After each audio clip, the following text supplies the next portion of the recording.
Let's check to see how loud the sound is.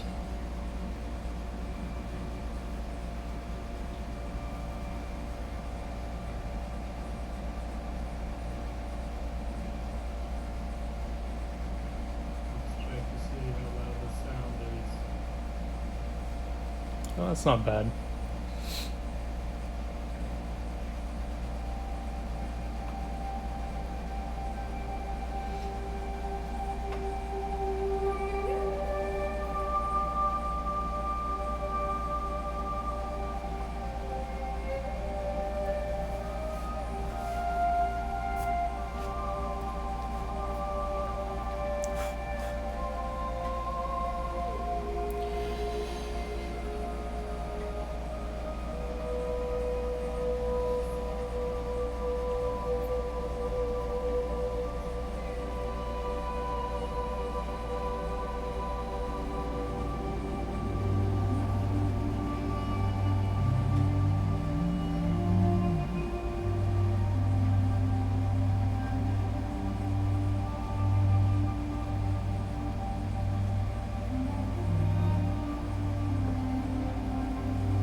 I am back. At least trying to be. I'm testing out streaming a bit from my phone just because it's so much more convenient. It was a little bit of a pain to have to like keep my whole camera rig set up if I wanted to just like be able to pop on for a little bit, and it was just it's a little too much. The phone makes it a lot easier to want to do that.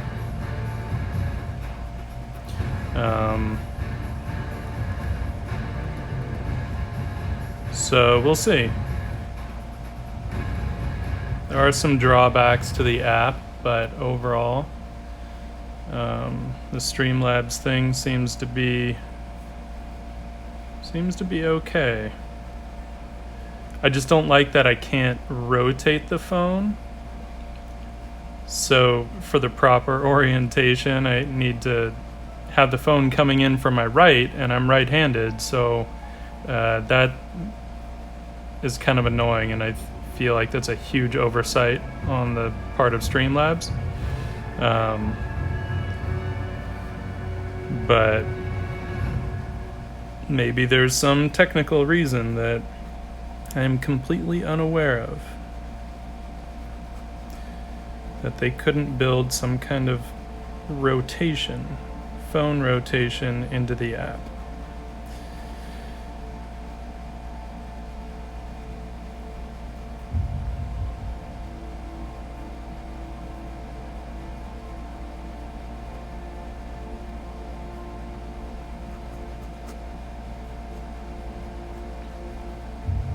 Yeah, I was kind of, I was missing doing streams, so that's why I was like, well, hey, it had been a while since I tried streaming from my phone, so I thought maybe they've come up with some better solutions.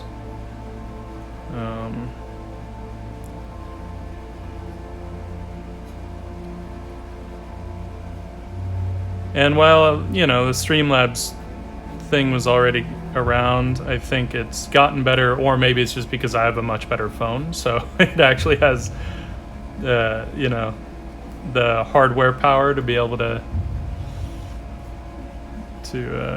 do what I want it to do. Ooh, those are kind of fun lines.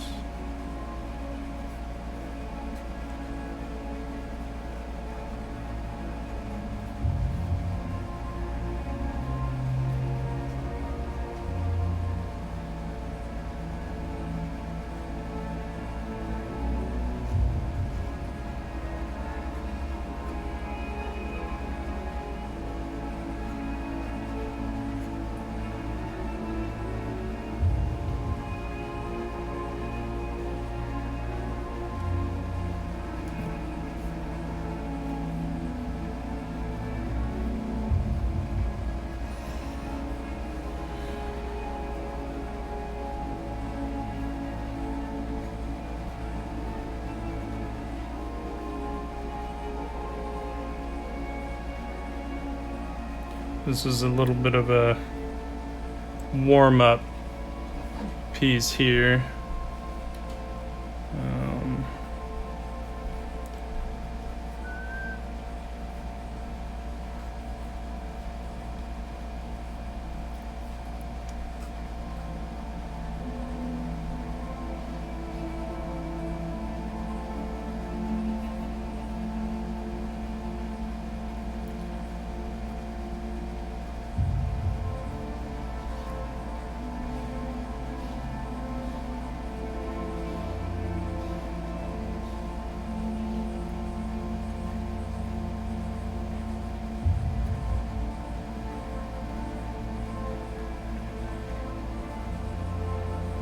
And as always, feel free to ask some questions in the chat. I'll do my best to keep an eye on it and answer whatever I can. Assuming it's not any kind of breach of contract.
Keep wanting to add a little more detail on this, but I'm going to be adding some water in, so if I do too much detail right now, it'll just the water will just wash it all away. So I have to keep kind of holding back on some things, and that's fine. If some of it gets washed away, it's cool. I can always bring it back in later. Like I said, this is a little more of a warm-up piece. I'm not trying to take it too seriously.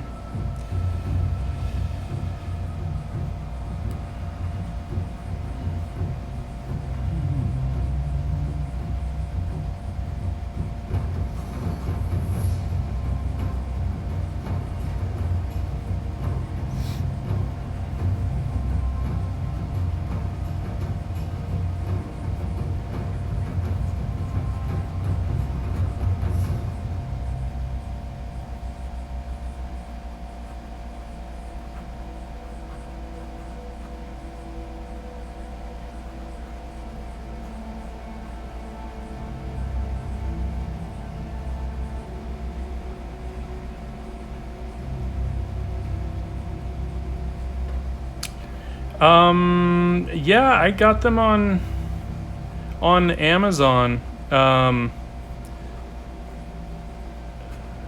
And you wanna make sure that you're getting the brush pen cartridges, because I think they also make fountain pen cartridges which will fit in the brush pen, but the ink is a little different. And I feel like the brush pen ink just works better with a brush pen. But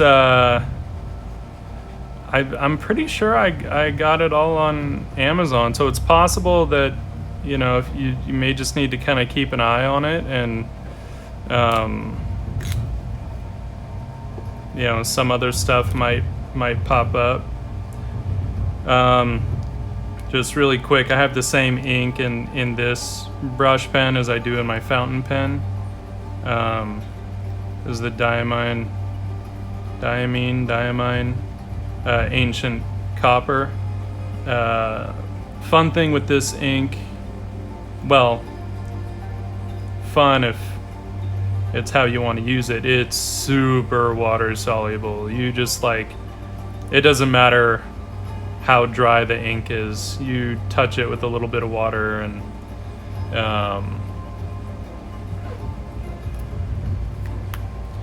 it'll just explode, which is rad. I don't know if the platinum carbon cartridges fit in the Kaime.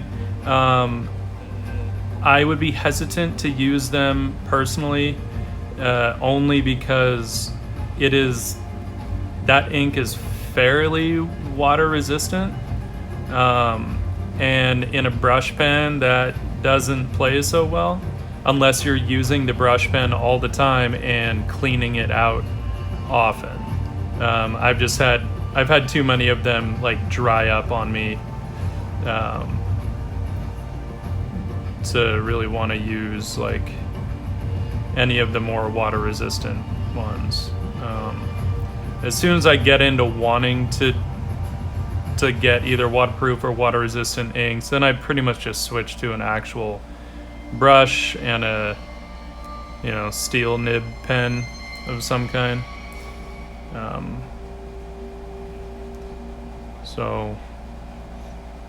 But that's, I don't know, a personal thing. If you've had great experiences with the platinum carbon stuff, cool. I have not.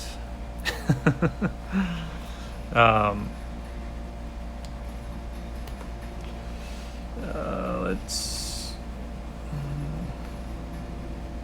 get our water. I'm just using a Winsor Newton Series 7 number 2 with some water.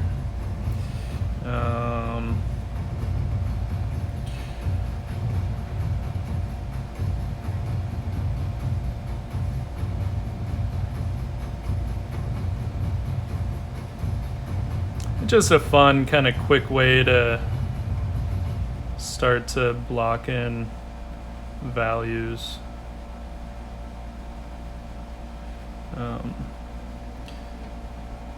then you can always just come back in afterward and kind of hammer out some details a little more if you want.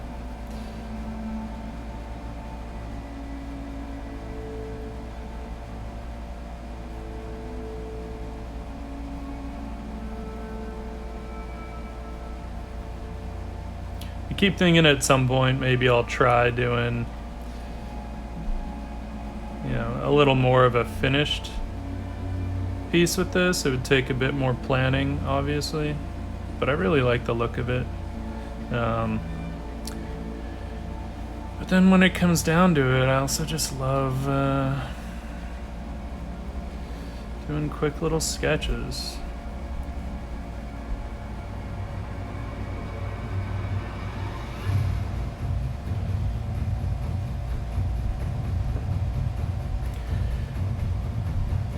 Well, then I might have to try that stuff out. Granted, like, I'd switched in my fountain pen. I'd switched back to the black ink for like a day because it's like, oh, I want to use it with black ink in my brush pen, and I like the lines that I can get with the fountain pen more than what I can get with most steel nibs. But yeah, that lasted literally for like a day, and then like, oh, I miss the ancient copper diamine ink. I love this stuff. In the fountain pen though, it flows like crazy, so it's not you're not going to get much of like a dry brush look to your brush marks. With this ink, it's too watery for that, but that's okay. We can get other fun marks. It's one of the things that I love about any of the mediums that kind of play well with water is getting those watermarks, right? The wet edges on the marks and the cool pooling that happens, and it's fun. Fun stuff. And just lends itself so well to like happy accidents kind of, and also runs the risk of not so happy accidents, but whatever. you learn to just make it work, right?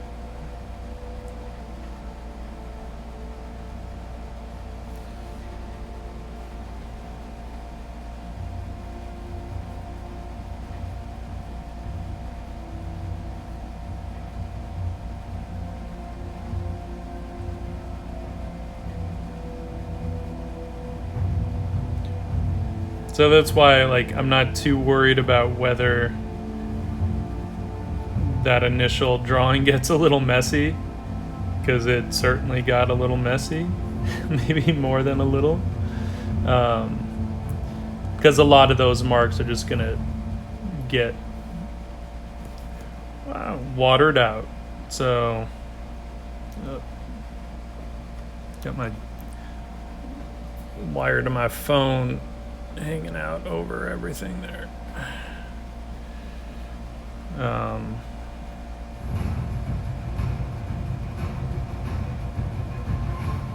But then the downside of this too, like, because this could be fun on mid-tone, but it's so soluble that you wouldn't be able to come in with like gouache or anything and do highlights.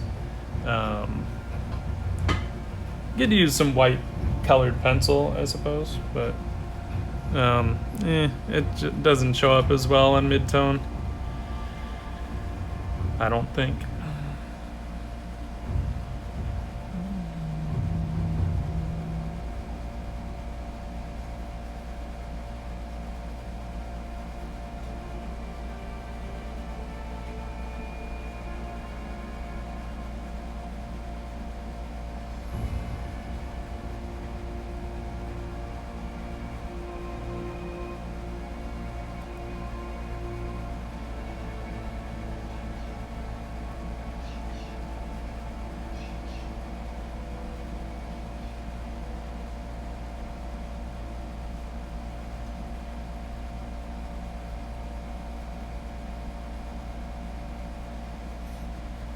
I feel like because of the way that this ink bleeds, it results in a really nice kind of luminosity in the shadows, and just kind of, it's almost sort of just a natural characteristic of the ink, which is fun because you don't have to work too hard to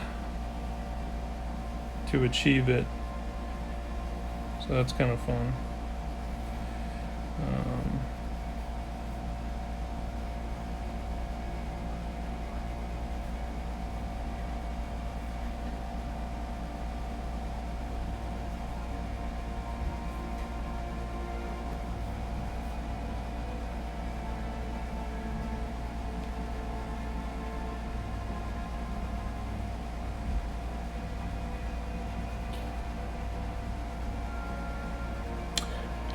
It is a diamine ancient copper.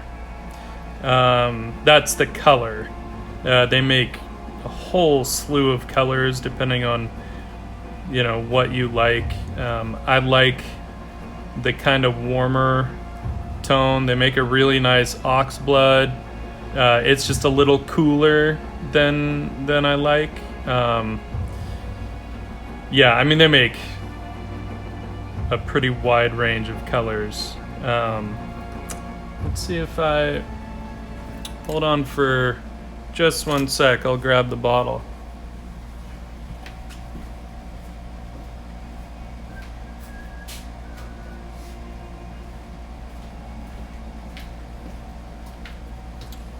All right. So the color is ancient copper. That's the label right there.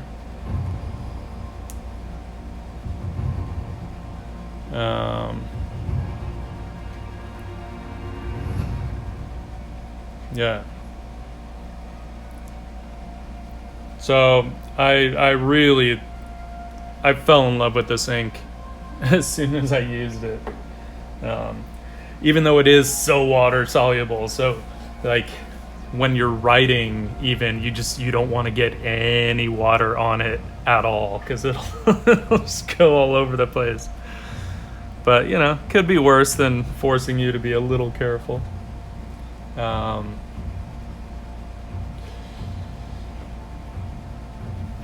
Tikus. Yeah, no, I'm really glad to be back in some capacity. Basically, when I saw that I could stream in like HD from my phone, I was just like, oh, okay, then I don't really have an excuse, because I can do that kind of at the drop of a hat, which is really nice. If I come home from work and I'm a little tired, I don't have to, I can get all my camera equipment out and I can just put my phone on the clamp that's always on my desk and go to town. So hopefully I can do, even if they're just short streams, I'm hoping I can just kind of get back to it in a more regular capacity.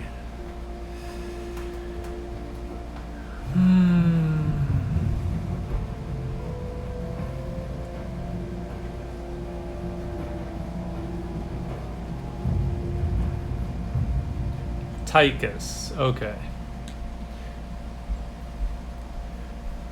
Well, it depends on if it's a made-up name or if it's your real name. If it's your real name, then people should get it right. I run into all the time, I introduce myself, I'm like, hey, I'm Daniel. And people will be like, hey, Dan. No, that's not what I said. I'm not a Dan. Never have been, never will be. I've always been Daniel. My whole life.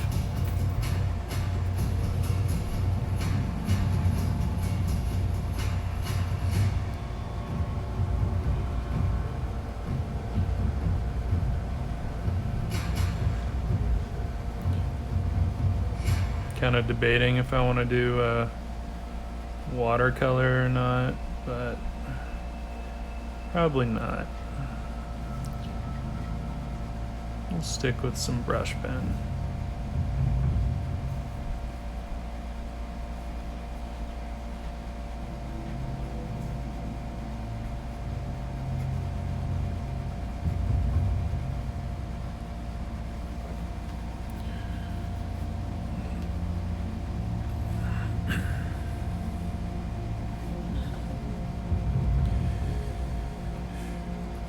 I'm basically wanting to do these little like 5x7s. I'm just gonna do a bunch of them and then see which ones I like the most, just to get some stuff ready for Lightbox Expo. But just looking at, it's kind of fun to see how they frame up. I dig this guy. He's pretty fun.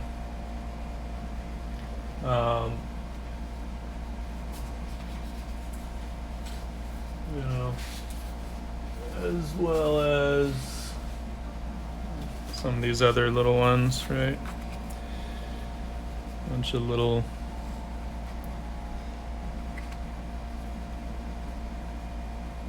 Yeah, the shading is using the same ink, but literally all it is drawing and then just bringing in water. I'm just using a brush and it's just plain water, and it just allows that ink to kind of bleed all over. So it's just sort of a matter of getting used to the feel of it and knowing a little bit how much it's going to bleed. So where you might want to throw in some heavier ink, knowing that you're going to kind of push and pull it down a bit, Oh, I forgot. Twitch doesn't like boobies. Oh well. Then what the hell am I doing here? It's like all I draw.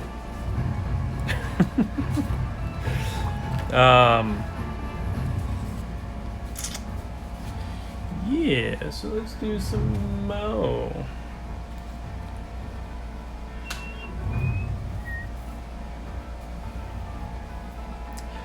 Yeah, they are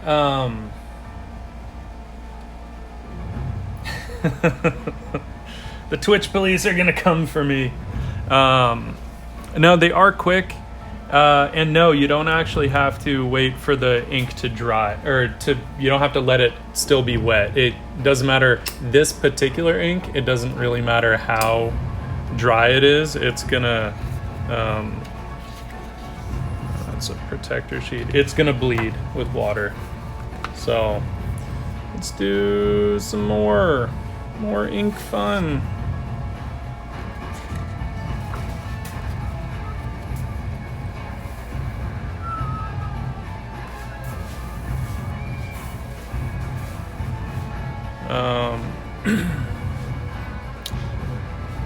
Maybe I'll bring this a little closer since I'm drawing a little smaller. Give you guys a little better view.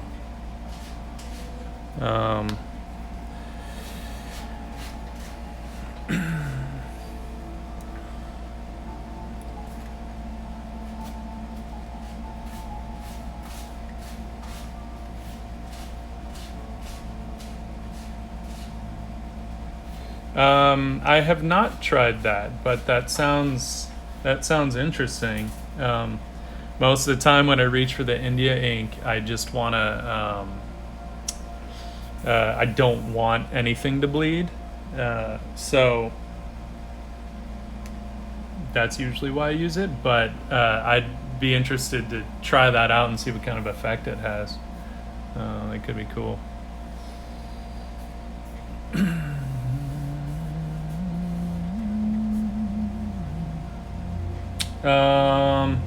Damn, what should we draw? Any ideas? Normally I'll like come up with ideas beforehand, but sometimes, especially when it's spur of the moment, I'm like, what do I want to draw?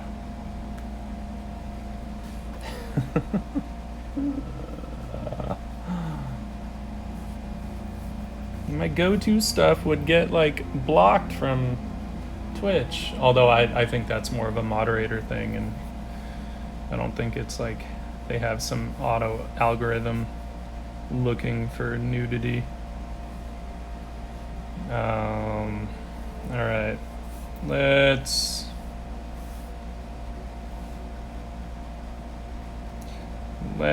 do.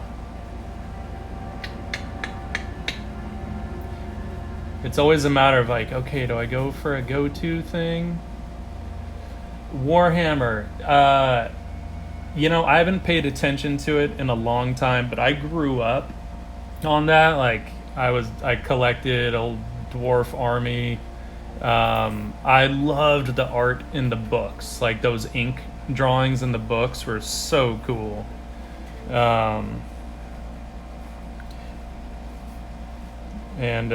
So now you made me want to draw some kind of a beast man or something. Yeah, I loved those ink drawings. I would just stare at those things. They made me very envious and just kind of pushed me to keep drawing and try to do shit that was hopefully gonna be one day anywhere near as cool. What's funny is that I think I literally played it once with some friends, and I had a friend that I think he got a little more into it. Of course, he wanted to fancy himself some kind of great strategist, and who knows if he was any good. We were too young to know that. But yeah, we literally played it once, and I was like, oh my god, I don't want to have to look up every single rule every time I want to do anything. This is annoying. So I'm done. I'm just gonna paint the figures because that shit's fun. Ooh, speaking of, that could be fun. I still have some of my dwarves that I painted in high school. Because I kept them because, you know, why not? Since we all know that dwarves hate green skins, right? Here.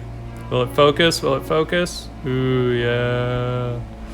Fun. So, it was funny because, like, it was actually painting these guys up that really, like, kind of gave me a little better understanding of color harmonies. This is rare content, by the way. This guy was one of my favorites. I just always enjoyed how he turned out, even though it was kind of very simple coloring. I think it was mostly I was like, I nailed those skin tones. Damn. So I was pretty happy. Oh, his shield came off. He's screwed. But anyway, fun little history there.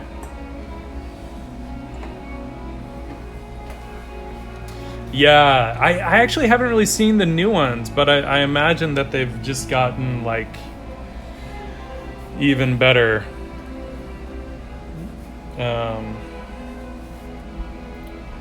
Let's let that camera try and focus a little more. There we go. I think, right? Is that gonna... There. All right.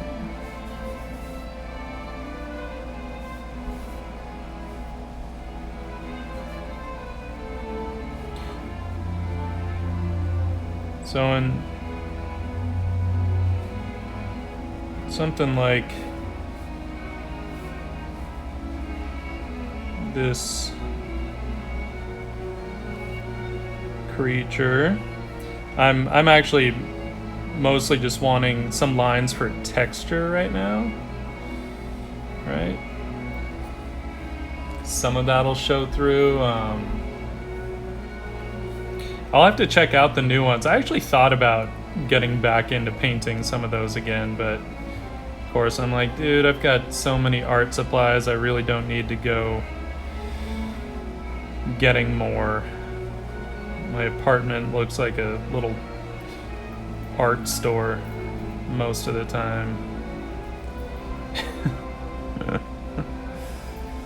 So I'm like, I never know what I might want to draw with or paint with, so I need all of it. And like, I don't get rid of art supplies either, so they kind of just have stuck around. Girlfriend always tells me, you gotta get rid of stuff. I'm like, what am I gonna get rid of? I use all of it at some point.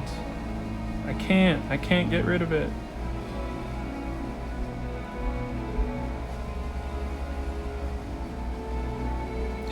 Mostly because I've gotten rid of art supplies in the past, and then within a couple months I've ended up buying the same thing again, because it just happened that, oh shit, that's the exact thing that I need, and I totally threw it all away.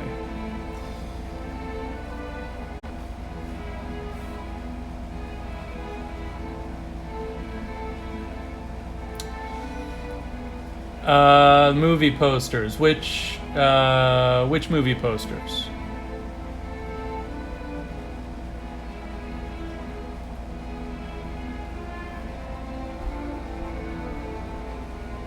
That's a tough one because that's my day job, is movie posters. So there are a lot of them. Though most of the time I'm just sketching for them, not doing finishes. Because not everyone wants an illustrated finish.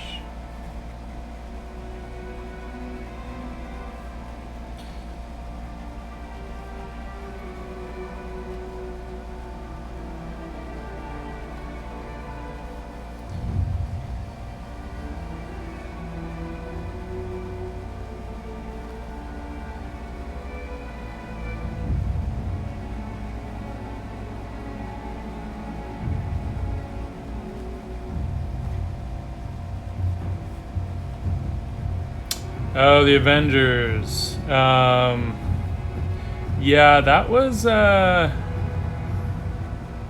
a good amount. It wasn't a ton of people.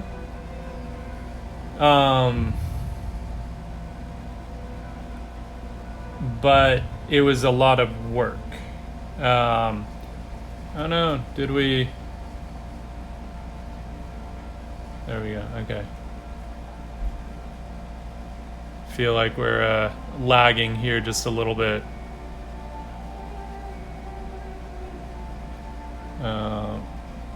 Okay. We're back, I think. Are we back? Yeah. All right. You could probably buy it somehow, but I always say wait till it's done because I might fuck it up. It is not unheard of. I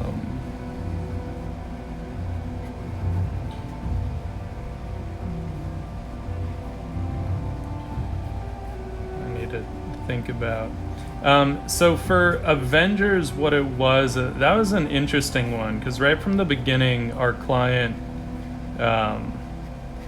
at Disney had wanted to have an illustrated poster somewhere in the campaign, right? And we figured it'd probably be the IMAX one because they are very illustration friendly. And he had this idea of like that kind of, X shape with the composition, with the, snapped people up top and the live people down at the bottom, which we totally into the concept. We loved it. So then at a certain point, I think a bunch of art directors kind of put some different ideas together of how to approach it. The client really liked one of them. And then they told me that they were like, hey, client has picked a concept they want to have illustrated. And initially, we were going to throw some different illustrators' names into the ring to see who the client would respond to, just to get some different looks. And then, luckily, my creative director was like, well, why can't you do it? I said, well, I can do it. And I want to do it. He's like, then you do. I want you to do it. I don't want someone else to do it. It's like, all right, then I'll do it. So I presented, we just took a little section of it, and I painted it up in just a few different styles, kind of, and let them choose what they liked. Chose the style they liked, which was, pretty clean. And we finessed the composition a little bit, and that was that. And I went to town on it, and it was about 70 hours of work in like 4 days. But it was so much fun. I didn't care. I worked over the weekend. It was like my birthday. I didn't care because I'm like, man, I haven't been this excited about movies since Fellowship of the Ring. So I can think of much worse ways to spend my birthday than painting up the IMAX poster for Avengers Endgame.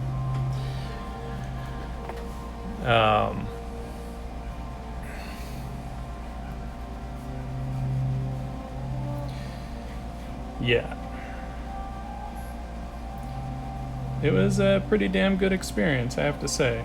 The only way it could have possibly been any better really would have been if it had been my concept, But most of this stuff doesn't work that way. It's pretty much always a group effort, Even with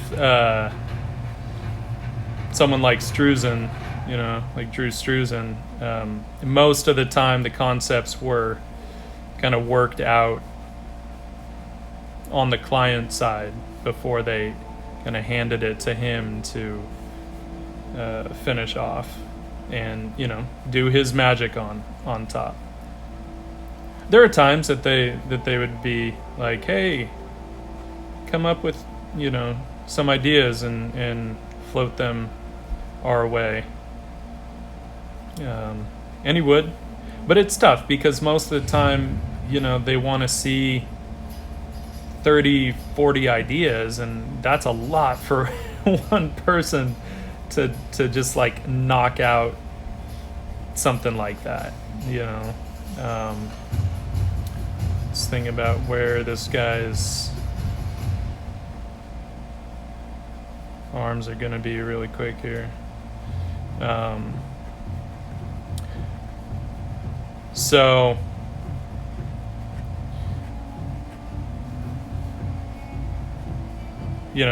that's why it's almost always going to involve an agency or someone coming up with ideas, because then they can throw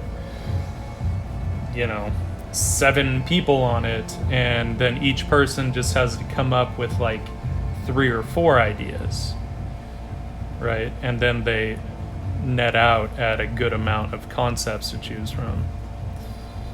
So hello, Chiroptera.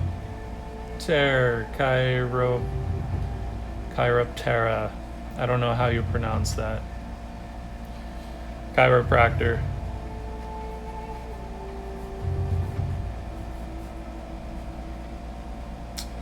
Ooh, let's fuck with this guy's hands a little bit.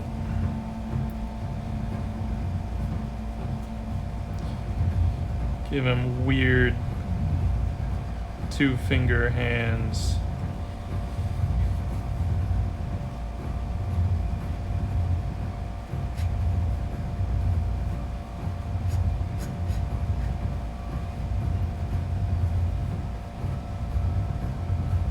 Well, 3 fingers if you include a thumb. Because it'd be hard to wield weapons without a thumb.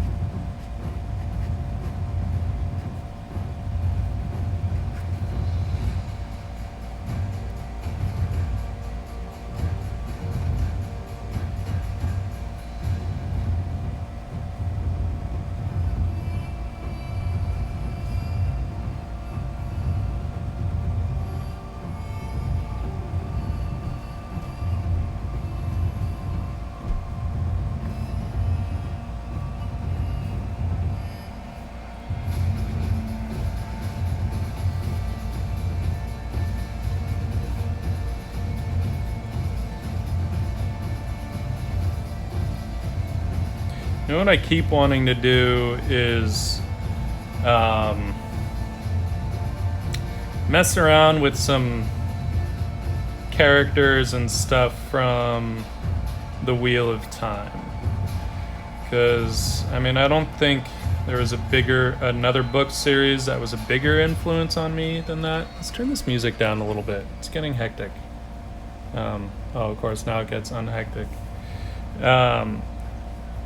Yeah, so I keep... Because, granted, some of the descriptions of some of the creatures and stuff, I'm like, it was cool for a minute, and then now you kind of gave me a really weird visual. And in my mind, I'm like, what would be cooler? But... yeah, love the Wheel of Time series, so I've been wanting to do, some kind of something based on that stuff. This guy just made me think of Trollocs, so I always pictured them a little closer to some kind of a beast man. But like more brutish than this, bigger brutes, like just bulkier and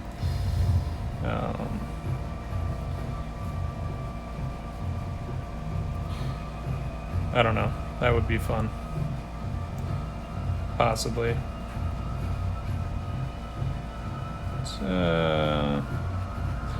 It's the fun thing. I don't have to know exactly what this stuff is yet. I can kind of go more for general shapes that I might want.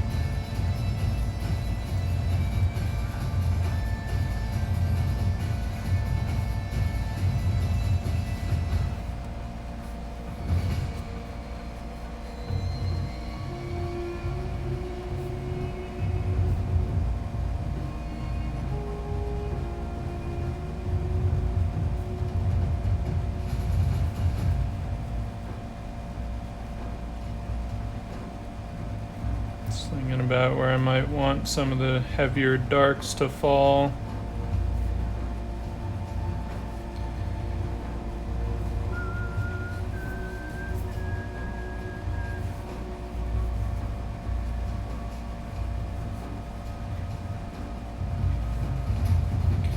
Thinking about core shadows. I could also do this with a brush pen, but sometimes a brush pen just puts out a little too much ink. So sometimes I'll wait to use that until the end where I'm throwing in just dark accents. And this actually gives me a little more control over how much ink is going down.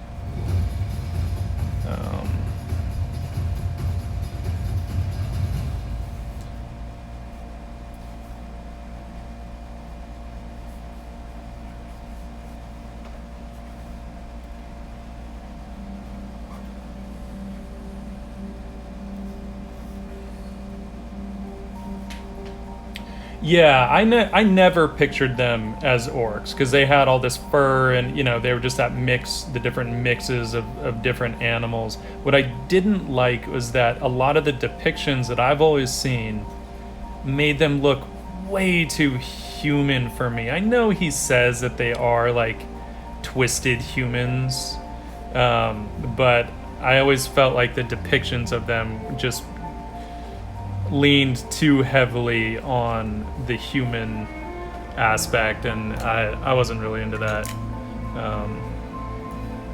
I wanted them to be much more just kind of brutal looking and crazy creatures.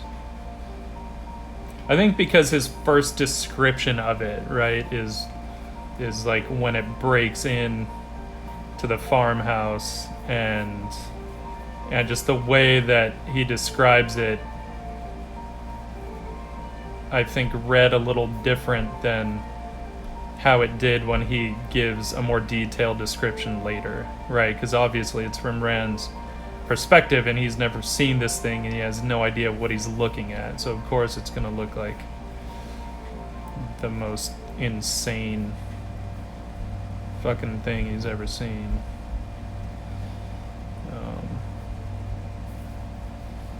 But I loved that description, and just I felt like just the right amount was kind of left to the imagination.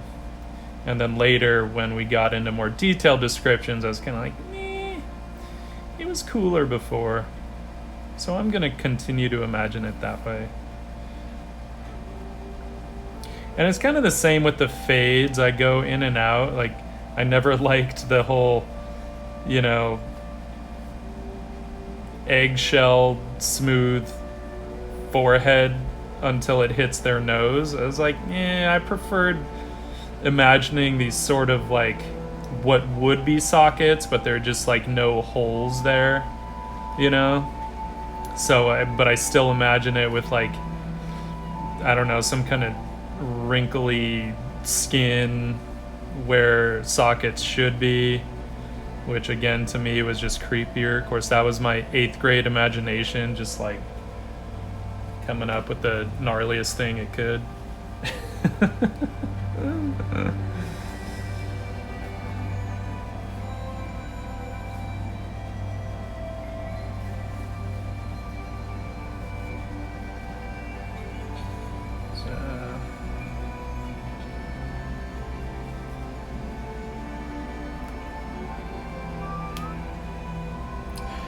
It is a mold skin.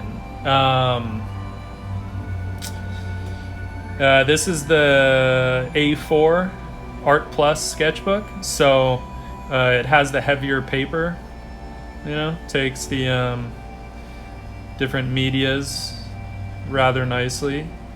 I know a lot of people were upset when they changed the paper, and I kind of was at first, because the way I was using a brush pen at the time was, I later realized, a little too dependent on the type of paper they had. But although now the effects I got on the previous paper, I get just fine on this one. I prefer this paper though because I think it takes wet media a lot better. It doesn't have that kind of waxy seal on it, which I know is what a lot of people loved about the previous paper. But when it came to wanting to do like watercolor or something, it didn't take it that well. It was great if you were doing gouache and painting opaque, but with watercolor I feel like it would get this weird blotchiness to it unless you got rid of that seal. So you'd have to like kind of spread some water over the whole page and kind of scrub it around a bit and then let it dry, and that was just a pain in the ass. I prefer this stuff. I know some people think I'm crazy. I love moleskins. I really do. There's something, it's funny like to kind of look back on how I used to do stuff. I used to do everything in like a 2B, Stettler, Mars Lumograph 2B pencil, and that was just, I fucking love that thing. And it was all on like bright white, like high white laser jet paper, so super smooth and just really bright. And now like I don't like working on bright white paper most of the time. Sometimes I'm okay with it, but most of the time like not anymore.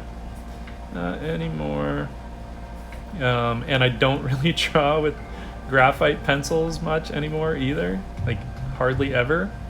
Now when I pick up my moleskin, my go-to is just some kind of a pen, brush pen or fountain pen, or occasionally a ballpoint. I never got super into doing ballpoint. I love it when other people do it. Sometimes, not always.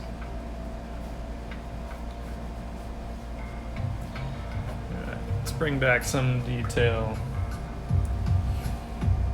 Actually want to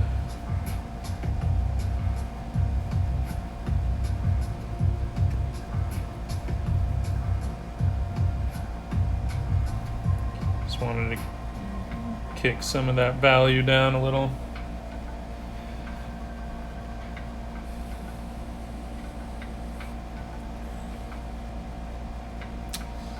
I have not tried that.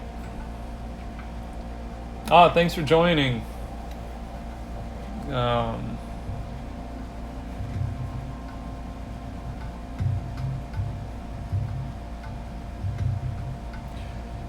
I like the chat.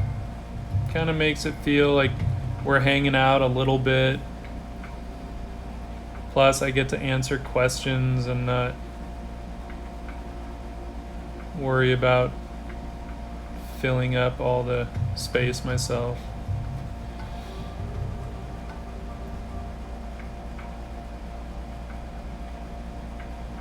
All right, let's bring some details back into this guy.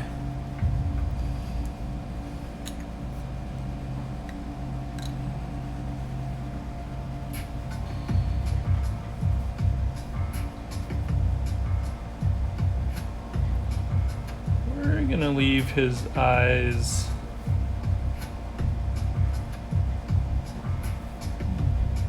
empty, so to speak.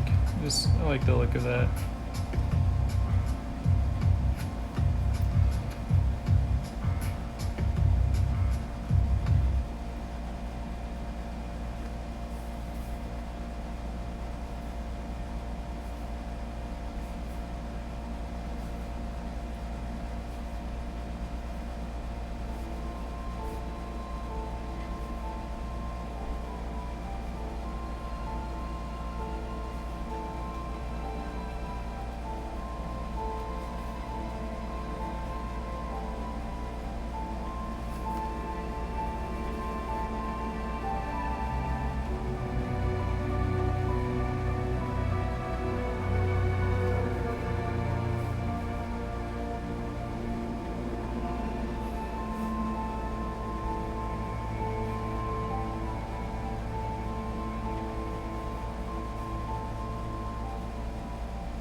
Well, good morning. Second morning.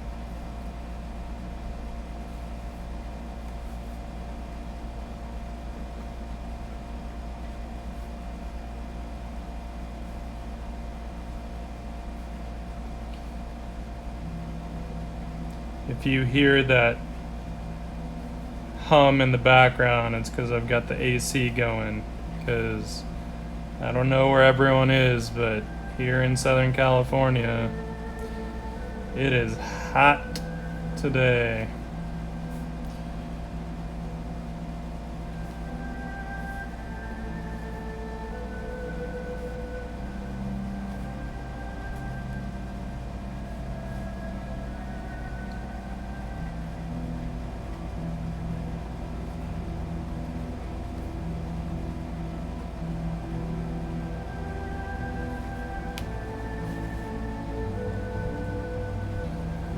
Hello, Shaxor.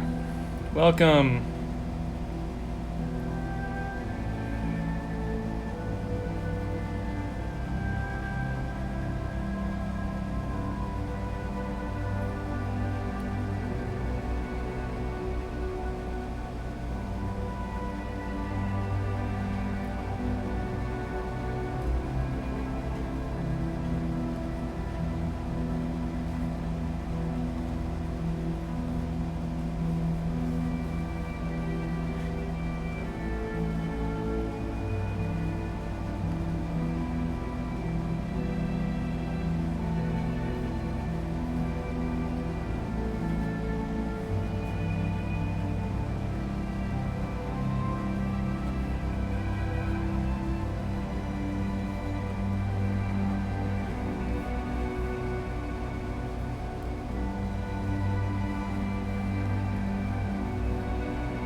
Trying to think if I still have any of the old Warhammer books. So I know I kept them for a long time just because I loved the art. Of course, all those old like Paul Bonner paintings and stuff were killer, and then all the ink pieces that were just amazing. And for the most part, I'm not as into the newer art because I don't know, it looks a little more like, all the stuff that you kind of just see online all the time. So I'm not as into it, but it's still cool. It's still fun to check it out. Remember the good old days.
He's fun.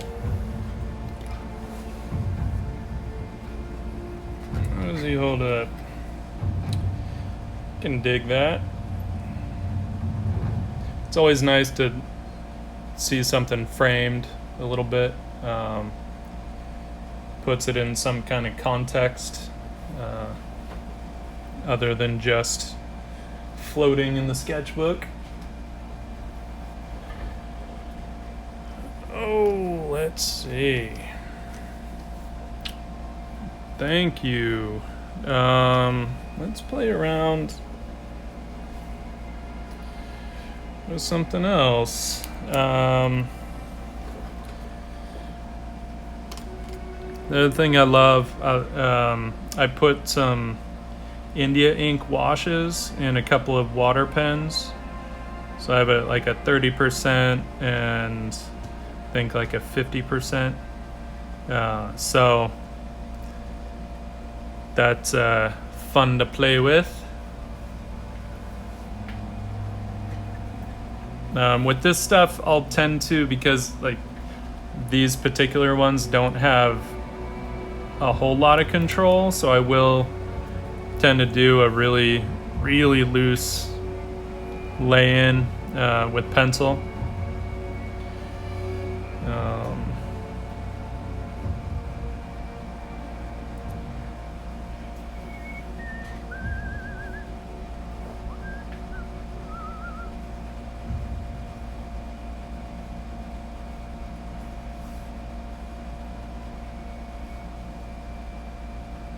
We'll keep to the creatures, maybe.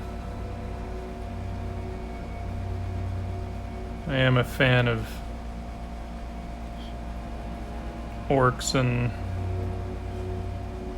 goblins, that kind of stuff.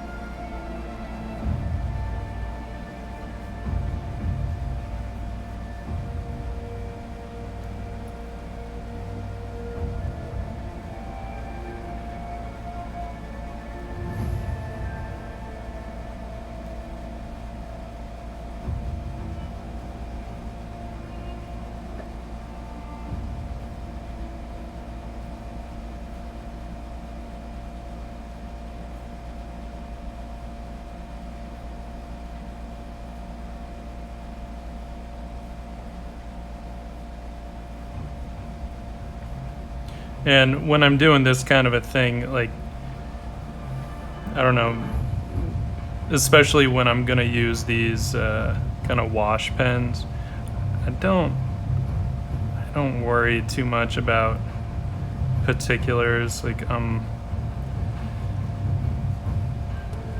like leaving at least something kind of to my imagination to figure out as I'm doing the actual drawing.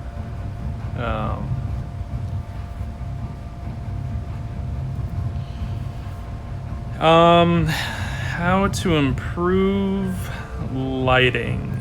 I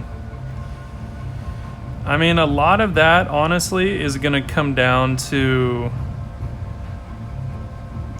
doing some studies. Either from life. Ideally, studies are done from life, but realistically, who has the time to do that all the time? No one. So, and I mean, just like paying attention to lighting as you're like walking around, and trying to decide how broad I want this dude to be. And then really thinking about the value grouping, the lighting design as a compositional element. I think recognizing that, and you'll see when I start throwing it in on this guy, like unifying some of those shadow shapes as much as you can, right? It really is all about value grouping when it comes down to lighting. It's simpler than you might think. That doesn't mean it's easy, but at the end of the day, when you're doing shadows, it's either a form shadow or a cast shadow, right? So you either have a form casting. I always hate using that word twice. So you either have a shape casting a shadow onto another shape, in which case you're going to get a hard edge on that shadow, or you have shadow being caused by the form turning away from the light, which means you're going to have a soft edge on the shadow. So knowing that you either have a soft edge or a hard edge, right? So paying attention to that, and then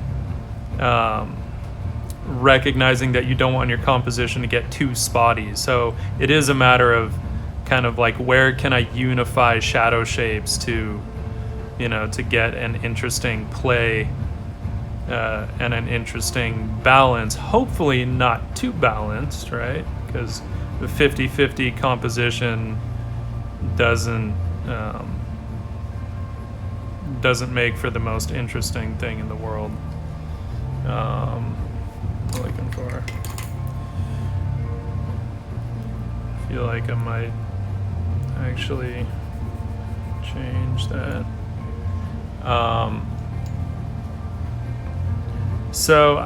But I feel like at the end of the day, it always comes down to observation, to be honest. And for me, I've always loved I've always loved lighting. So trying to think of what I want this guy to be doing.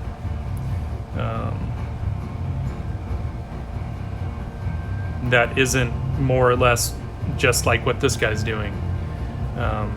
Yeah, I've always loved lighting, so it's just something I kind of always paid attention to, and it's hard for me to kind of think of, whether there was something in particular that I studied. But honestly, the more you can pay attention to it and start to notice it, I think the more aware of it you'll become in your own artwork.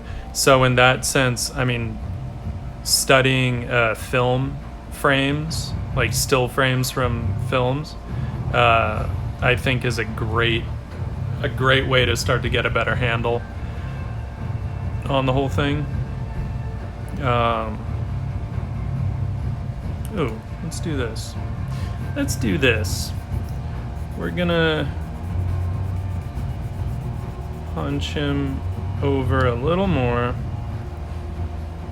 Let's give him some double weapons. How about that?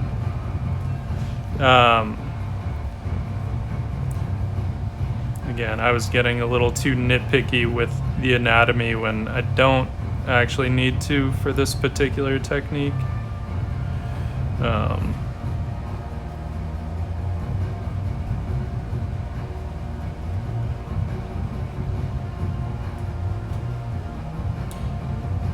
So yeah, I think film is a great place to start if you want to really start to kind of get a better handle on lighting. And then old paintings too.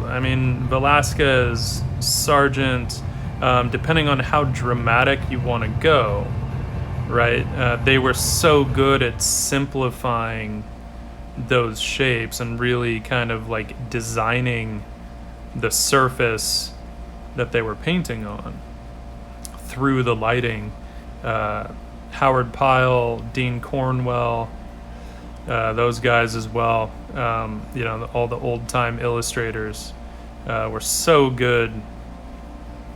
All those guys were so good with lighting as a design element, which I think is probably the most crucial part, you know?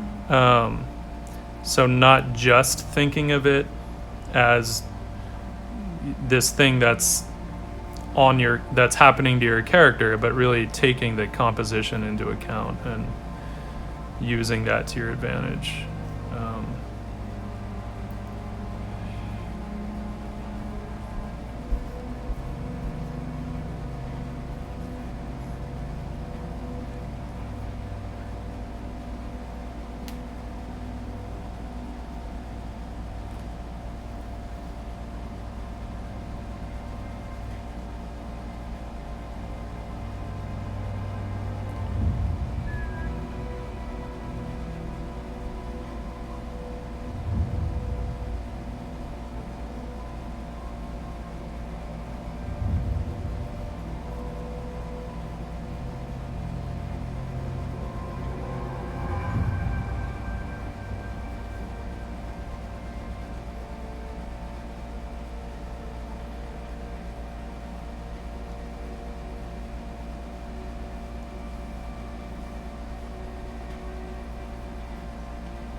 And so, I mean, something like this, with this kind of sort of watery, inky technique, as you talk about lighting, really becomes all about lighting. I mean, this isn't something where I'm gonna go crazy with the detail and spelling it all out. I probably could if I did it, a little bit larger and took the time to kind of plan that stuff out. But for me, these kinds of things are really more about just kind of playing with form and just mark making, not necessarily character design. Obviously it could be character design. Ooh, let's make this one of those.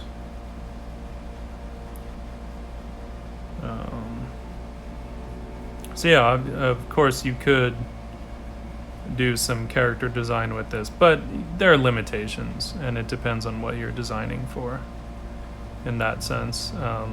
If you're going to be handing off your designs to someone, then no, you want to be able to spell it out more than this would allow. But if it's just for yourself, then there's no reason this kind of look wouldn't work. So let's do this. Let's move these things over here. With these water pens, they will sometimes just start putting out a ton of ink on you, so you want to usually have some kind of a paper towel to be able to dab it. But nice thing is, I mean, you can just start sort of doing this stuff, and I just feel like they work better if you don't try and control it too much. Like you want to leave some room for some fun marks and stuff to happen. Like I said, I love the watermarks that any kind of watery medium gets you.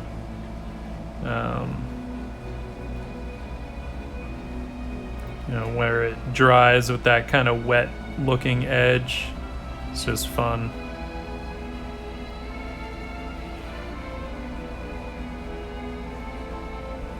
So here's where I'm considering, like, okay,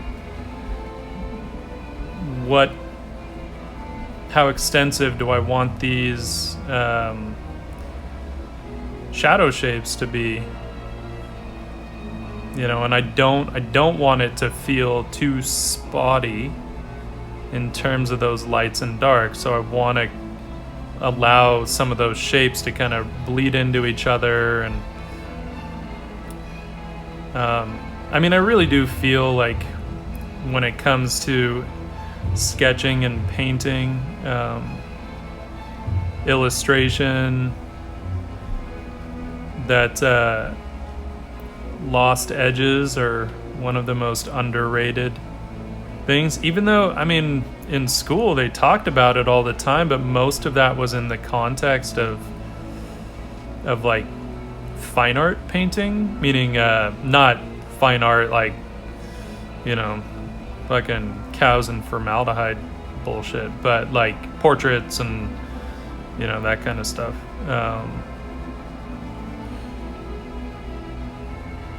And so they would talk about it in the context of that, but then not as much when it came to more narrative illustration. But I feel like all the best artists take advantage of it. Lost edges. Edges in general. I mean, edges are going to make or break a painting, so...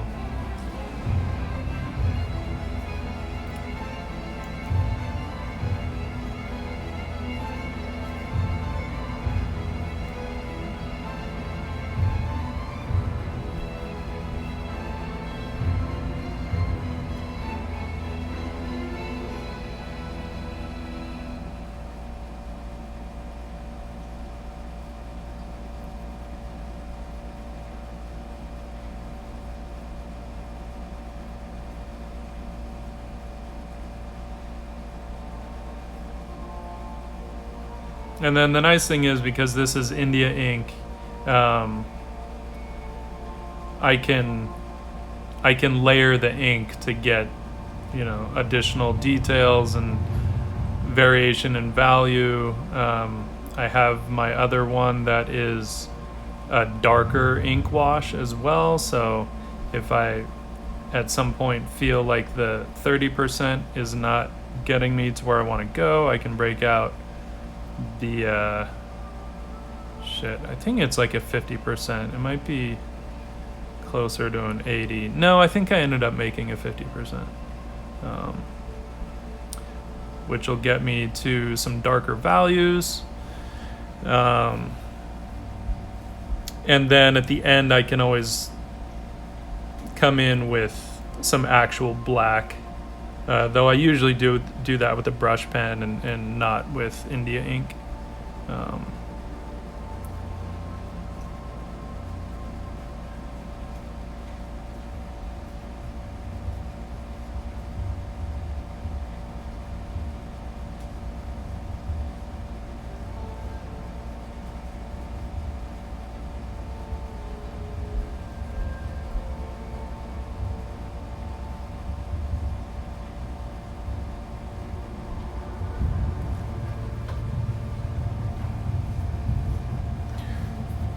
So to me, this starts to get a pretty fun look pretty quickly.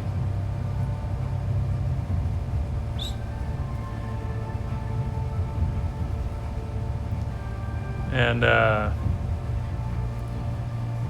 you know, just through the layering and stuff, you can get some really nice... I'm a big fan of just indicating, right? I mean, Joseph Buckfitch always says, you know, don't state, indicate, or indicate, don't state. And, you know, it probably comes from a bit of like laziness in my formative years. I didn't want to draw the hell out of everything. I was too impatient and, you know, really erred on the side of well, if I can just get the feeling of the thing, that's enough. People know what it is. I don't need to detail out every little bit. For better or worse, I don't know. It's probably the reason I'm good at the job I have now, so maybe it was for better. But I don't want to, you know, encourage people to be lazy. Though indication is not laziness, right? There is something to be said for leaving stuff to the imagination. I think that's always a good thing. If you can let the viewer kind of do some of the work, I think it pulls them into the experience more. It lets them be part of the experience. And I think that's That's always a great thing with any kind of art. Even though all I'm doing is drawing an orc. I don't want to make it sound like it's some important piece of art, but you know.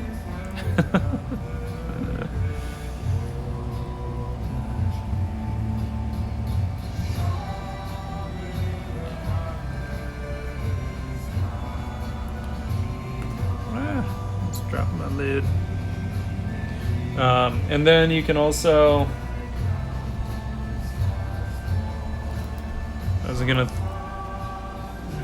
throw some water for a wash. You want to be careful, depending on whether you want, how much of the pencil you want to stay.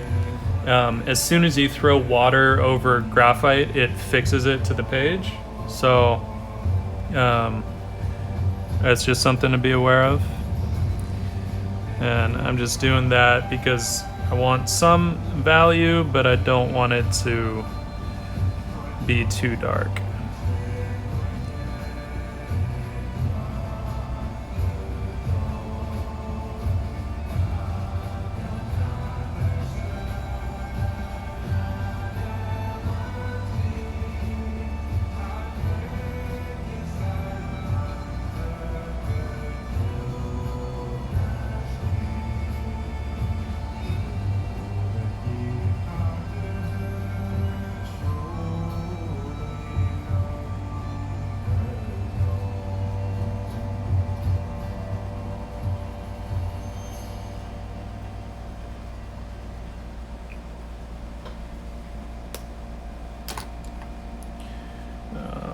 Let's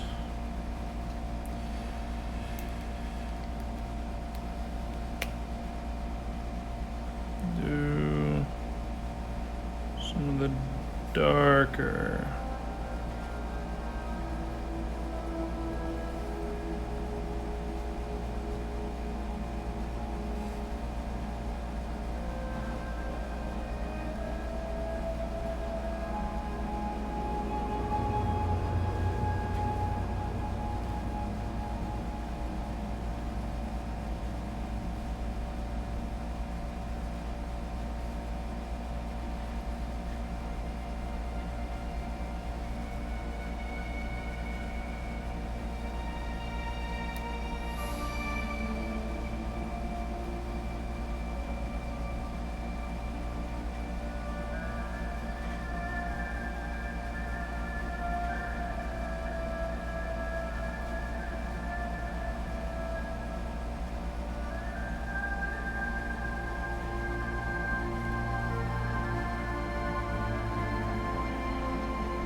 Is anyone else drawing right now?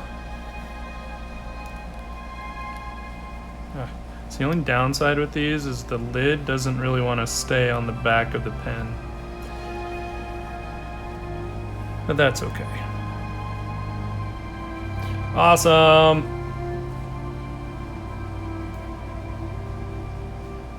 Makes me happy when people are drawing.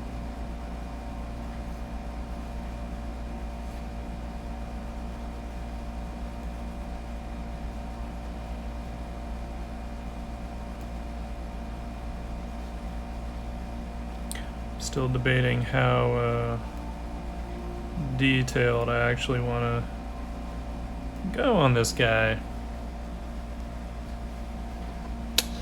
How to control edges on this kind of thing. I think it depends on how much control you're really looking for. Personally, I like to give up a bit of control because there's something nice, I think, with those looser marks that I like a lot. Plus, you can, and I mean, it all comes down to how much you're wanting to render something. You know, these kinds of things, I really enjoy just keeping them looser, so I'm not really trying to render the shit out of something. If I was going to, then I would be using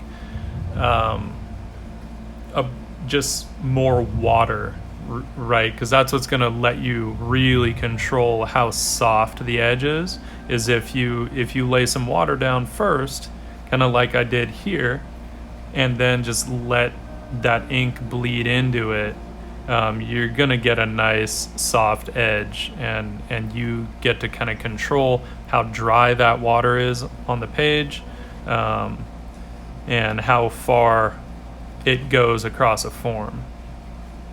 So if you wanted to like really control it, I would say either have one of these pens that just has water in it, or have some water off to the side like I do. Right? I've got my little water container with a brush, and I think that will allow you to kind of control that stuff more. India ink doesn't smear that well with your finger, so like I'll use that with a brush pen. I'll just smudge it. India ink doesn't play well that way.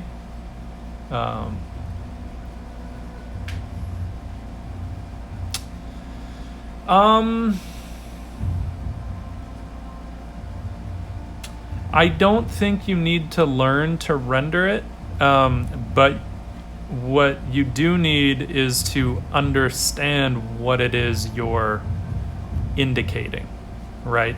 You don't have to. I think rendering is a great exercise to get you to really focus on light and exactly how the light is interacting with the material, you know, on the surface, and the shapes of the forms.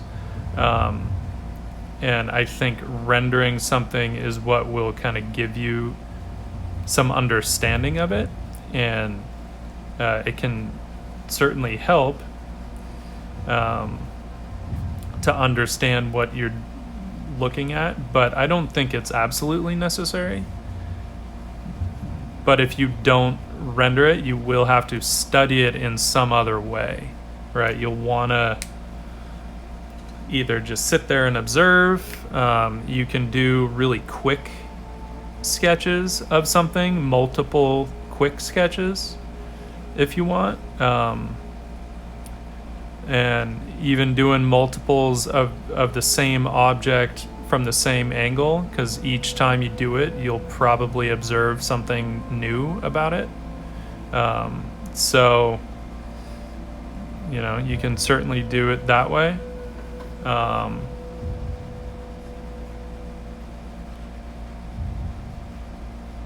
I think the key, though, to indicating if you want to keep things loose is understanding what it is you're drawing or painting. Like, you have to understand the form enough to be able to simplify it and still have it feel like the thing that you're wanting to depict.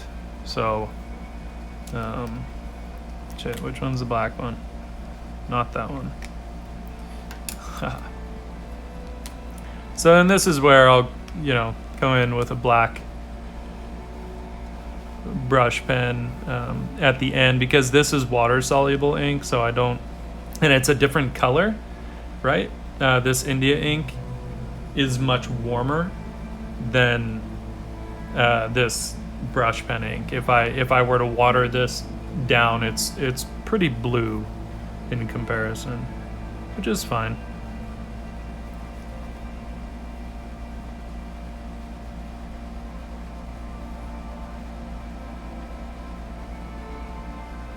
And with this kind of thing, I don't know, I'll oscillate between just using it for accents and then indicating some contours, but I don't want to spell out every single thing, because then it makes some of these really nice marks a little pointless.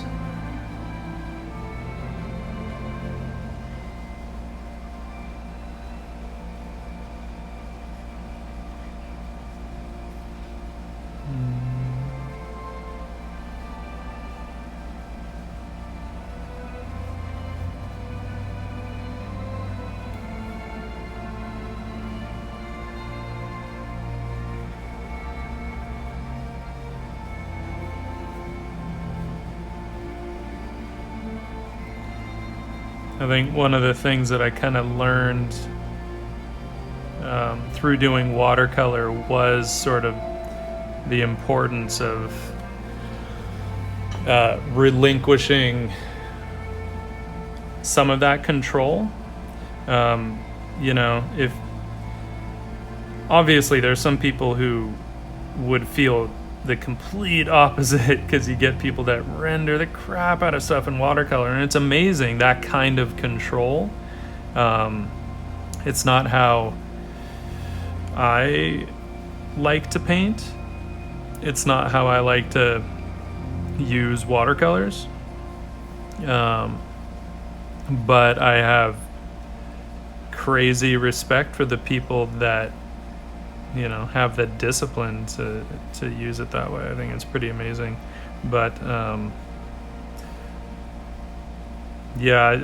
much prefer the looser approach to these kinds of mediums. I feel like I should have thought of something more interesting than just like a creature tooth necklace for this guy, but oh well.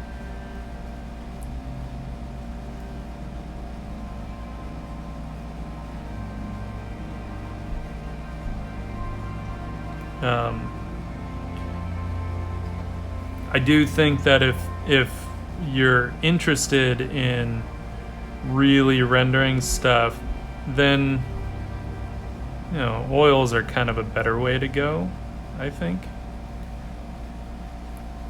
Feel like the danger of rendering too much in watercolor can be that you lose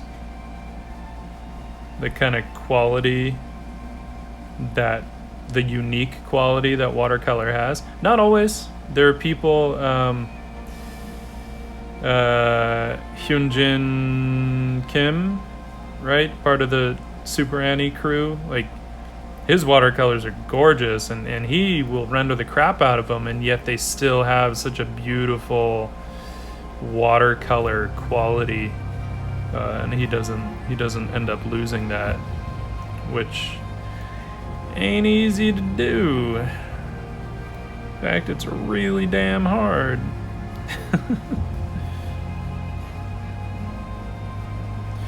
Ooh, nice dry brush marks. Those always make me happy.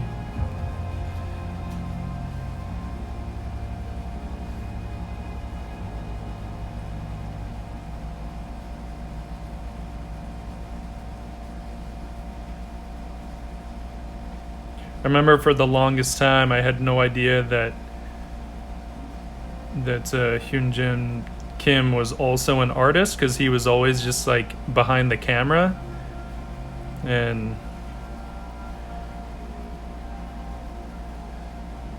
Grandmaster Kim Jong-ji was always drawing. I guess he should be Kim Hyunjin.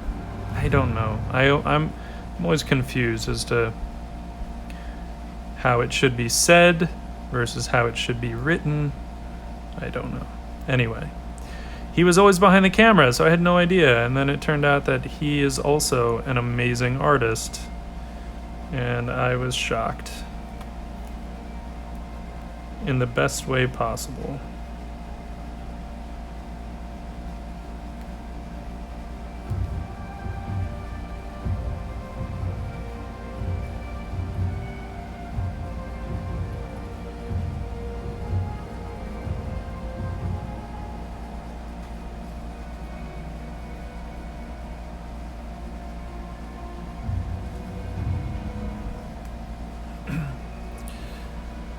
Cool.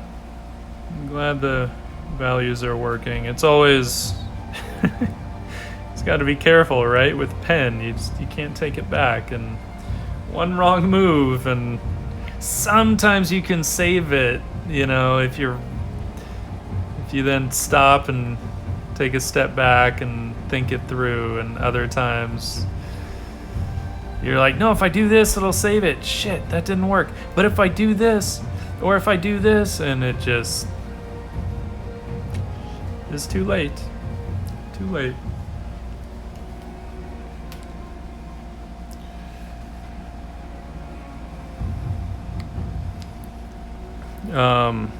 And then I swear I wish I had 2 of these. There's no way I'm gonna get 2 of them because that would be silly. But I'm so tempted because I would love to have one that has black ink in it. Because the lines that I can get with this pen are so awesome. Instead, I'll just use a little gel pen. Because I like to get some of these little just lightweight form lines that just add a little bit of interest and maybe make it look a little more detailed than it actually is.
And there's like a little, what is it, 0.25 gel pen, so super fine lines. Yeah.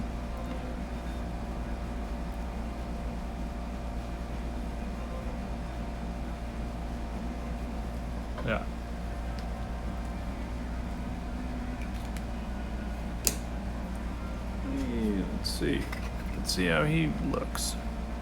It's kind of fun.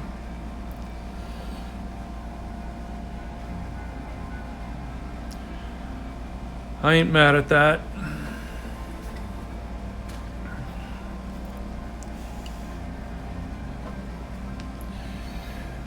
Woo. All right. Well, maybe we'll do one more quickie, and then we'll call it. Little. Yeah, almost been 2 hours, so I feel like that's a pretty decent time. One more, just because we can.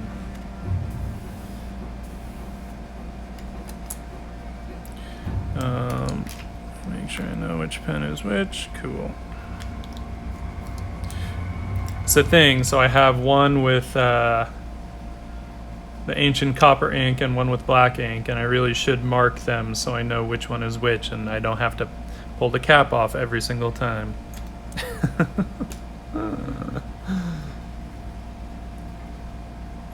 I have never vacationed in Japan. My experience in Japan is limited to a 6-hour stopover in Tokyo when I was in like junior high school on the way to India. So, because I'm half Indian, so, going to see family there. But I would really like to go to Japan. I think I've been trying to catch up on Europe because I went so long never having gone there, and all the art that I wanted to see was in Europe, and so I've been trying to really catch up on that stuff more. But one of these days, Japan looks amazing. It really does. Let's bring that up.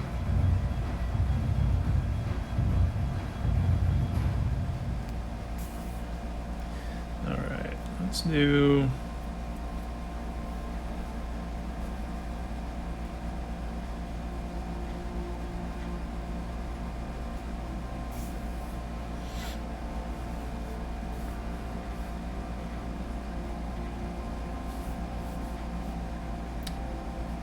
we can go for something that's, you know, a little more cute. or precious. Let's say precious.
I did.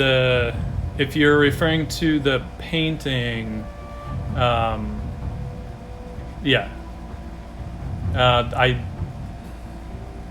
Okay, it depends on which one you're talking about. I've done a bunch of drawings of her, and I know that one of them ended up turning into a character painting of her. And then I did like the cover for the short story that I've written. And yeah, that was all digital. Most of my, at this point, I feel like most of my color work is digital. As much as I would love to do it traditionally, I just don't have the time. You know, it's like I work full time, and then to get into an actual painting, it just takes longer than what I have.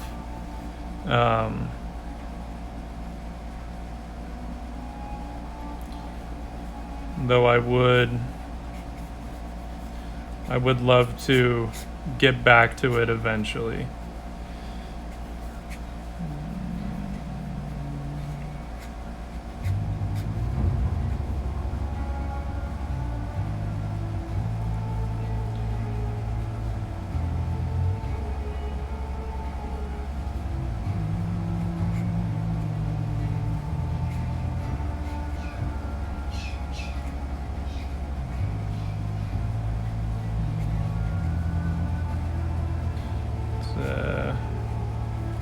Get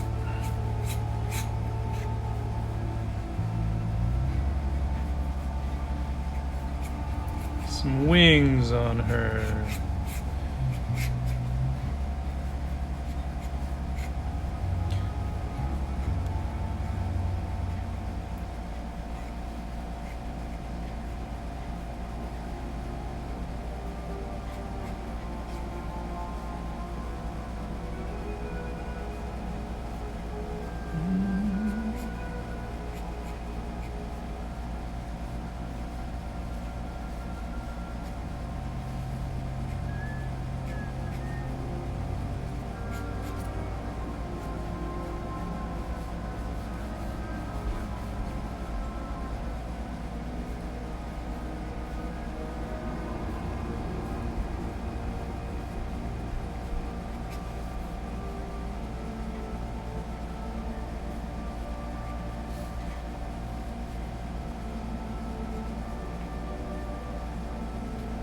Don't worry, Twitch. There won't be any detail there.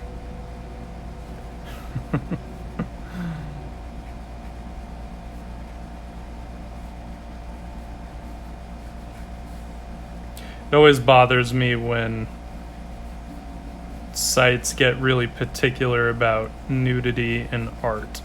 Like, I get it if they don't want graphic content. Totally get it. But I don't know. Some of it is also completely harmless. What are you gonna do?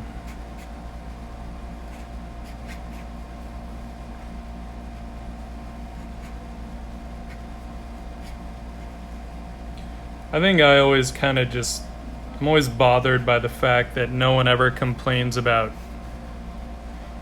guns in drawings, and then they, you know, go and bitch about some nudity.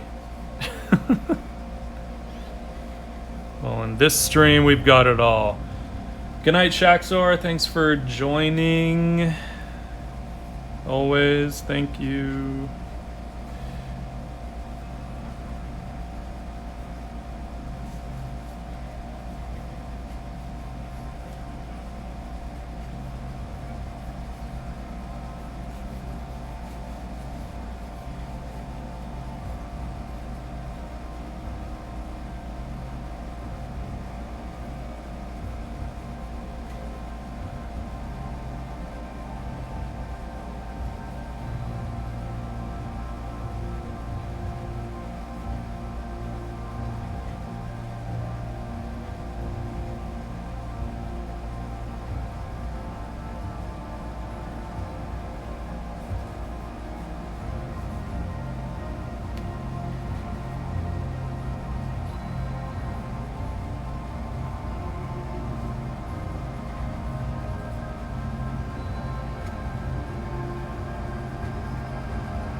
Little pixie making friends with a little dragon.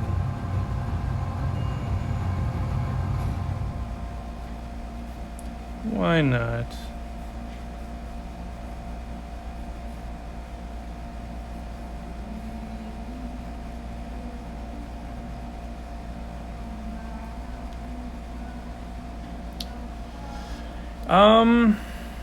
Tips on how to tell a story.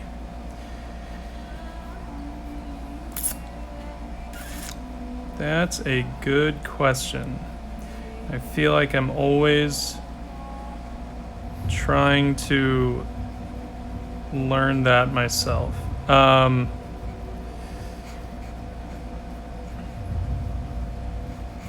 It's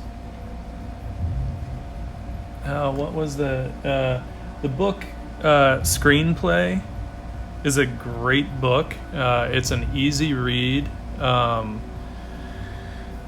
And it focuses mostly on structuring a screenplay, but so much of the information is relevant to just storytelling in general. Now, yes, it's probably more relevant to actually telling a full story. If you're wanting to learn more about how to tell kind of a smaller story in a single image, a lot of that, because you can turn anything into a story, right? And so much of that is going to come down to the just the subtlety of the gesture that you lay down, right? I mean, for all intents and purposes, this is like, you know, the naked fairy version of my girlfriend on a walk, right? She sees a cat, she wants to be friends with it. And I love it. I think it's adorable. So it's like, you really can. You can turn anything into a story, and I think it comes down to those subtle gestures. I feel like in so many ways we will get lost focusing on these like cool like action poses and stuff, but at the end of the day, like, how many stories are really told through action scenes, you know, compared to actual kind of moments of humanity, and everyday stuff. Like, so you get so much more story in those moments. Not to say that you can't tell it through action, and ideally, if you draw or write or paint action, you should try and hopefully get some kind of storytelling and character development in there. But I think if you're, you know, just in terms of visual storytelling, like, I mean, how much narrative are you kind of injecting into it to begin with, right? Now, for me, I don't need much, right? Oh, a fairy befriending a little mini dragon. Cool. You know, and then it's just about creating a kind of precious moment between the two. It's not a complex story, but the nice thing is that those simple moments will then hopefully allude to something larger. Like, is this the end of a story? Is this just the beginning of their crazy adventures? Is this dragon a baby dragon? Is it going to get larger? Or is it going to be like just her little pet? Is it her little sidekick? And so I think what I love about the simpler, kind of subtler moments is that kind of bit that hopefully sparks some imagination, right? That's always my goal. Is I don't want to spell everything out. I want people to be pulled in a little bit, and hopefully, I was gonna do it darker there, but maybe. Sorry, I'm trying to decide how I want her hair to sort of. I have some ideas, and again, watermarks that I love.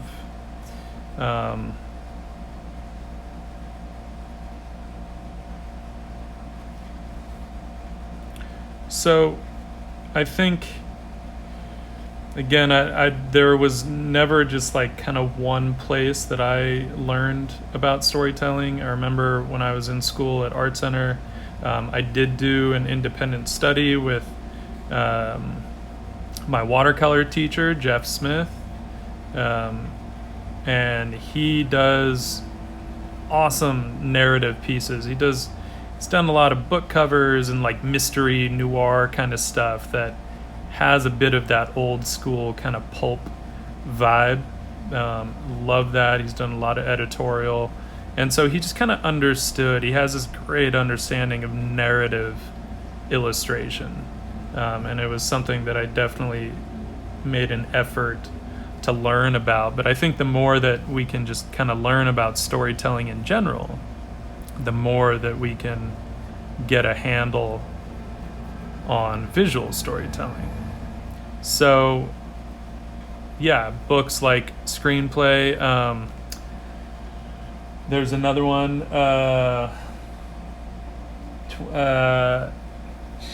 The Anatomy of Story, I think, is what it's called. 22 steps to like better storytelling or something. Now I'm interested in writing as well, so to me, I think when I've studied storytelling, it's been in that capacity. But I mean, it's all art, right? I use so many of the same principles in writing that I do in art, in drawing and painting. Start big, work down to the smaller shapes, and just, I mean, everything I know about mark making and varying your brush strokes and varying your marks, and it's the same with writing. You don't want to just have it be monotonous, so I kind of just see it all as the same thing.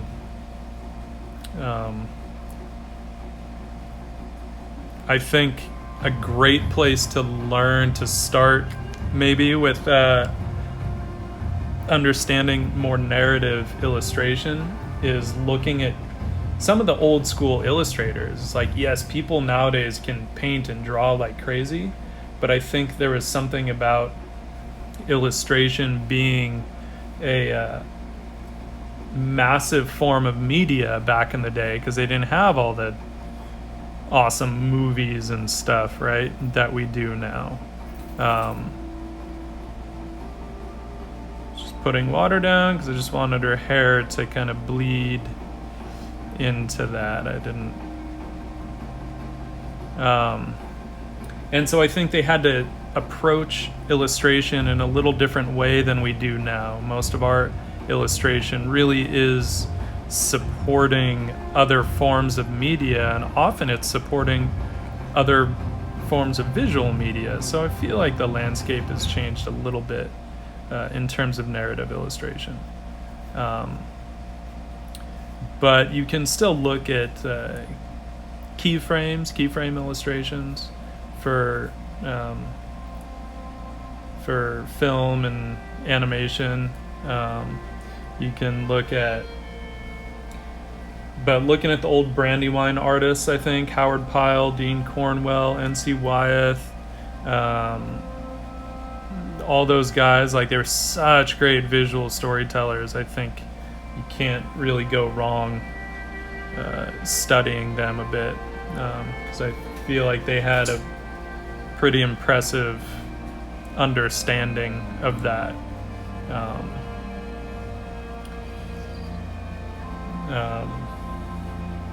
It's a more subtle thing, and honestly, like, I had put so much time into learning narrative illustration, and then I went and became a sketch artist doing movie posters and video game covers, and it's all iconic. It's not really narrative. Sometimes you get to squeeze some narrative into it, but it's all iconic, and I had to learn, and it took me years to understand the difference, right, between iconic illustrations and narrative illustrations. And really it just comes down to, one is driven by composition, and one is driven more by the story, right? The iconic illustration it's kind of composition first, narrative second. Now, ideally in narrative illustration, they're kind of equal in weight, maybe, because you still always want to have a good composition. You don't want to do like shit compositions and be like, yeah, but it's all about the story, because that's not good.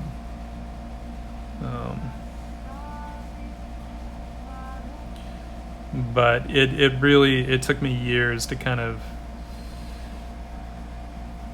learn to focus a little less on narrative, on the actual story, because I would try to be like, yeah, but what about like this scene and blah blah blah, and then I'd always end up with a piece that was just too quiet for a poster. It didn't command the presence that it needed to.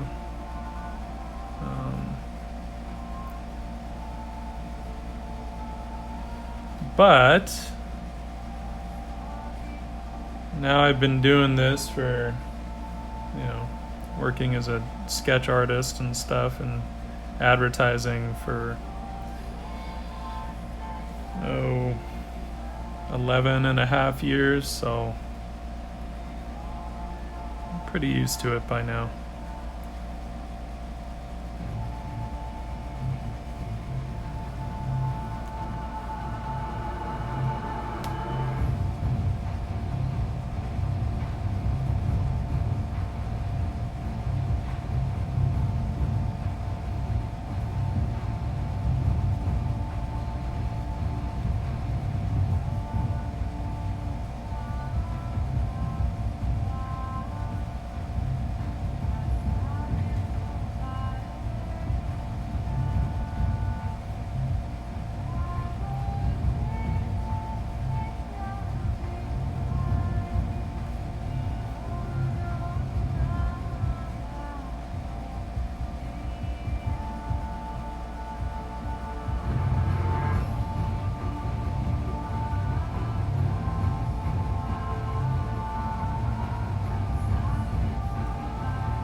I think one of the things that really kind of got me very interested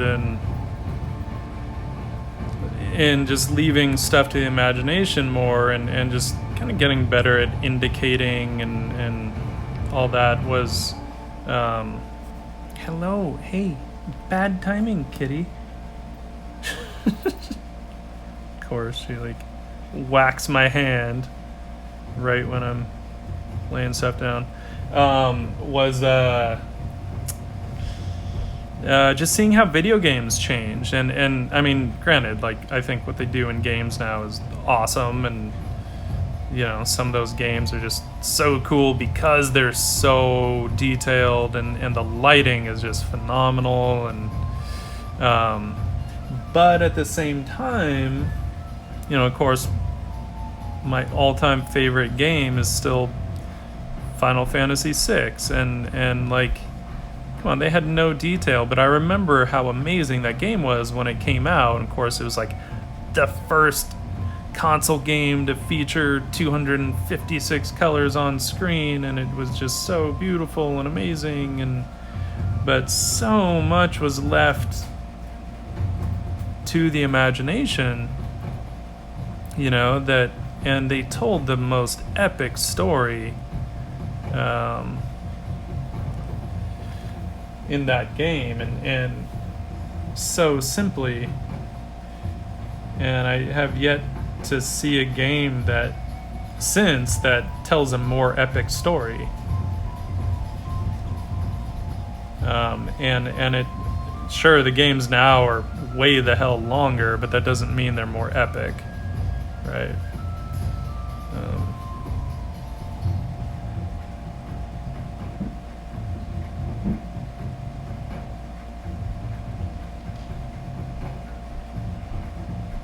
Damn, I'm debating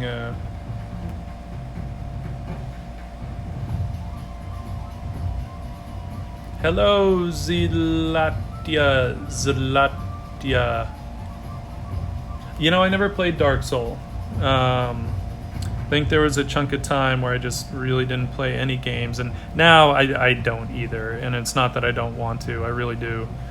I'd love to finish Red Dead 2 at some point, but I just don't have the time. You know, when it's a toss-up between like gaming or doing art or writing, I'm just much happier doing art. So games take a deep backseat because art just makes me happy and feeds my soul.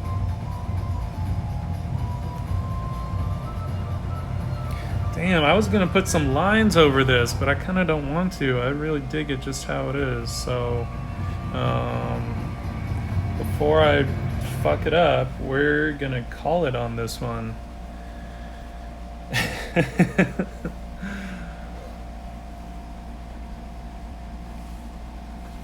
That's a good reason to game, I think. My brother and I used to play games all the time together, and many fond memories of decimating him at Street Fighter 2 and Super Mario Kart. Of course, big brothers never like that, but whatever. So let's do a little tip on this other wing here, because that's looking a little sad.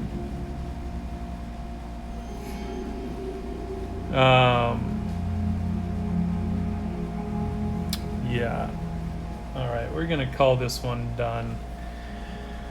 Any last questions? I'm gonna jump off here pretty soon. Get ready for some barbecue.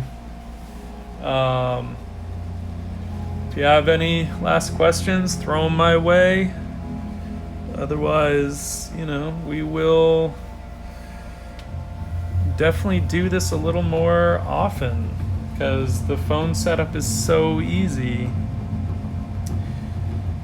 Sorry, the separation in values here was bothering me.